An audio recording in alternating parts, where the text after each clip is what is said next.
Assalamualaikum warahmatullahi taala wabarakatuh.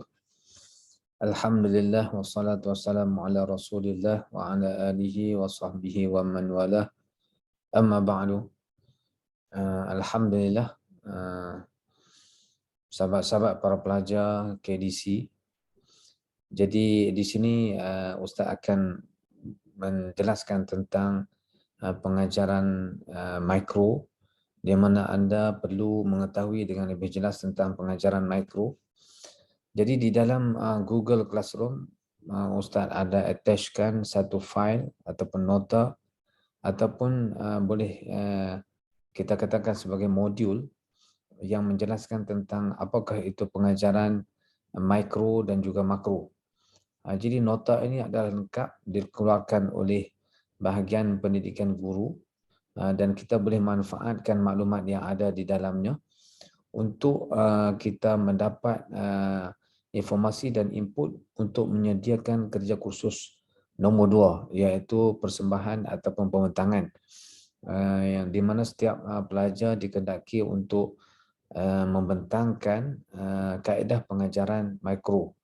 Jadi di dalam nota tersebut ada. Jadi anda semua boleh rujuk ke dalam Google Classroom di bahagian kuliah dan juga tutorial. Ustaz ada lampirkan dua fail yang berkaitan dengan nota pengajaran mikro. Jadi Ustaz akan tunjukkan maklumat tersebut. Kalau kita tengok di sini, maklumat di dalam nota ataupun modul tersebut.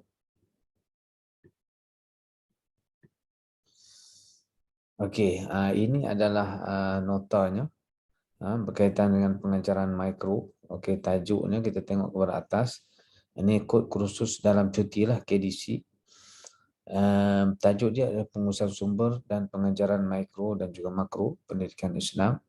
Kalau kita tengok di sini, pengajaran mikro dalam pengajaran pembelajaran pendidikan Islam berada pada muka surat 24. Jadi kita terus pergi kepada muka surat 24.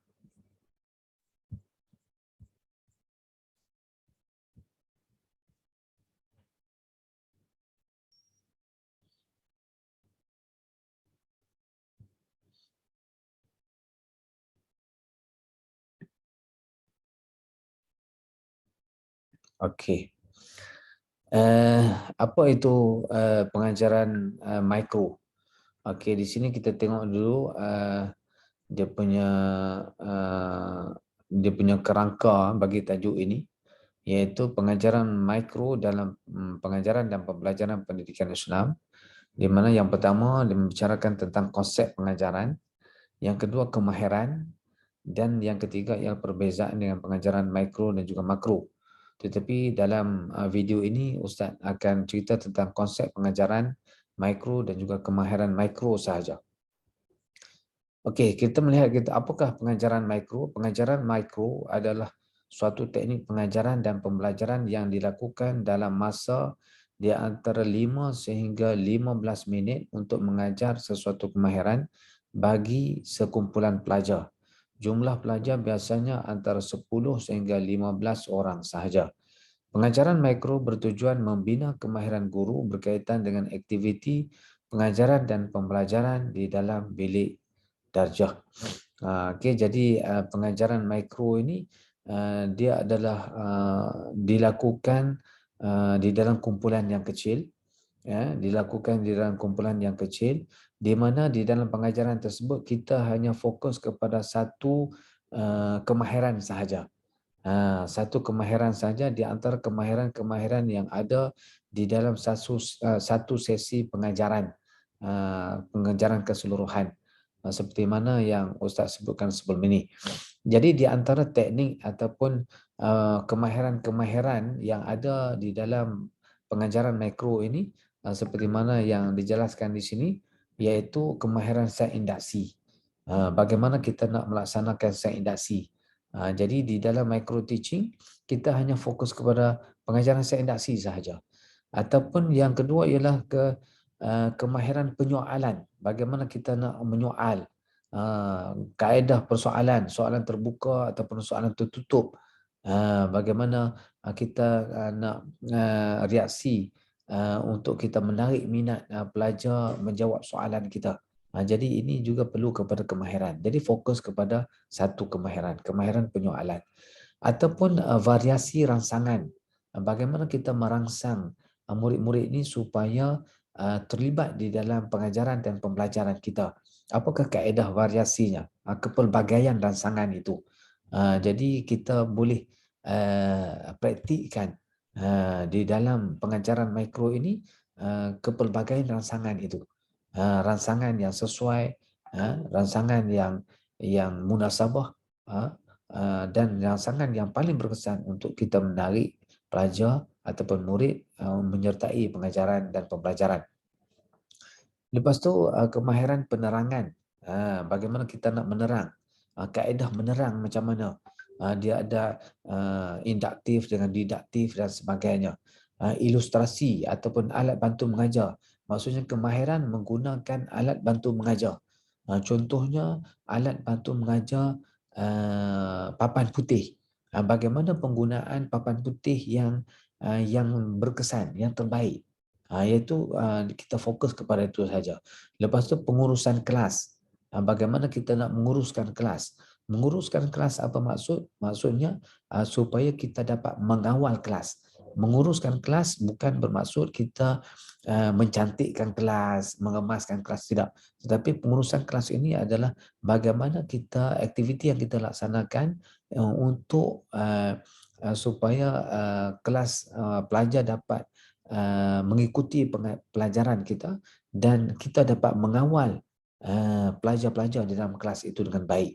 Jadi semuanya boleh memberi tumpuan kepada pengajaran dan pembelajaran kita. Itu maksud pengurusan kelas. Lepas tu penggunaan papan kapur seperti mana yang Ustaz katakan tadi, pengukuhan. Pengukuhan ini ataupun takziz.